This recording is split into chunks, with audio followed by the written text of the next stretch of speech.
আজকে এটা আলোচনা করা যাক সেরা ৩ আমার দেখা স্প্যানিশ থ্রিলার। থ্রিলারের দিক থেকে কিন্তু স্পেনে কিন্তু ভালো, ভালো থ্রিলার রয়েছে এবং থ্রিলারগুলো সত্যি সুন্দর এবং ১ম থেকে আন্দাজ করাই মুশকিল। আমি এত পরিমাণ সিনেমা দেখেছি যে আমার ক্ষেত্রে সাধারণত মিস্ট্রি থাকে না। কিন্তু এই সিনেমাগুলো শেষ অব্দি মিস্ট্রি বজায় রেখেছিল এবং সিনেমাগুলো প্রতিটা দুর্দান্ত। ১ম যে সিনেমাটার কথা বলব সেটার নাম হচ্ছে দ্য ইনভিজিবল গেস্ট।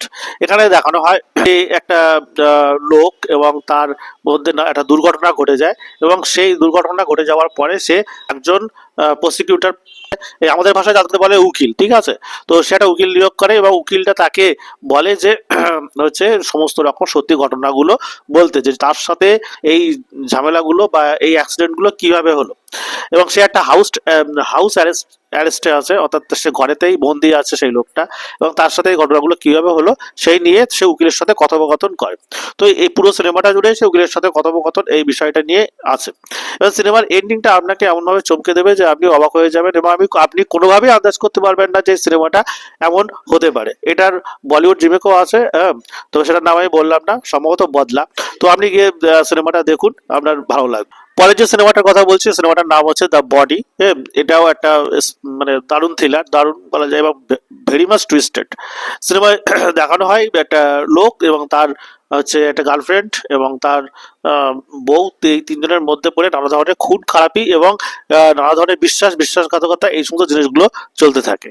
সিনেমার লাস্টে গিয়ে এন্ডিং কি হবে এটা আপনার জানতে খুব ইচ্ছা করবে। সিনেমা প্রথম থেকে টান এবং দ্য বডি কিন্তু স্প্যানিশ থ্রিলারের জগতে কিন্তু একটা অন্যতম সেরা সিনেমা। তো সেই কারণে বডি সিনেমাটা কখনোই আপনি দেখতে ভুলবেন না। এটারও সম্ভবত রিমেক হয়ে গিয়েছে, কোনটা আমার ঠিক খেয়াল পড়ছে না। নেক্সট যে সিনেমাটার কথা আমি বলছি এটা আমার অনেকদিন আগে দেখেছিলাম, ২০১৩ সালের সিনেমা সিক্রেট ইন দেয়ার আইস। এই সিনেমাটা কিন্তু পরে হলিউডেও রিমেক হয়ে গিয়েছে। সিনেমাটা দারুণ একটা সিনেমা জুড়ে সিনেমাটা রিভেঞ্জের, এবার রিভেঞ্জটা কিভাবে হলো এবং কিভাবে এই রিভেঞ্জটা তৈরি হয়েছিল এবং লাস্টে যে পোয়েটিক জাস্টিসটা হবে সেটা আপনার দেখতে দারুণ লাগবে। প্রতিটা সিনেমার ভেতরে আমি বেশি ডিটেলে গেলাম না, কারণ সিনেমার মিস্ট্রি আপনাকে নষ্ট করে দেবে। কাহিনী যদি বলে দিই তাহলে ঘটনাটাও নষ্ট করে দেবে। সিনেমাটা কোনো রকম ট্রেলার বা দেখারও আপনার দরকার নেই, ডাইরেক্ট সিনেমাটা দেখতে বসুন সিনেমাগুলো, এবং আমি নিশ্চিত এই ৩টে সিনেমায় আপনার জীবনে অন্যতম সেরা ৩টে থ্রিলার হিসেবে থেকে যাবে। ধন্যবাদ। সিনেমা নিয়ে আর এরকম আরো ধরনের খবরাখবর পাওয়ার জন্য অবশ্যই লাইক, সাবস্ক্রাইব এবং ফলো করতে ভুলবেন না। ধন্যবাদ।